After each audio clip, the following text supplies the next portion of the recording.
Patients ask me all the time, Dr. Ruoff, can I actually strengthen and reharden my enamel after it's been damaged by acid? The answer is yes. My favorite products in order are number 1, good old Sensodyne. This works to strengthen the enamel and shut off that pain sensation that's getting to the nerve. Number 2 is Mipaste. You can get this from your dentist's office. It is milk protein and it actually rehardens and recalcifies the enamel. But if you're allergic to milk, this is a no-go for you.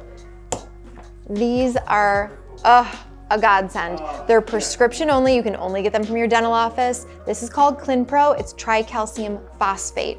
That's what makes your bones and your enamel strong. This is Prevident. It's a high fluoride, sodium fluoride toothpaste. Both are great. These are my personal prescriptions. And last but not least, this is new. It's by High Smile.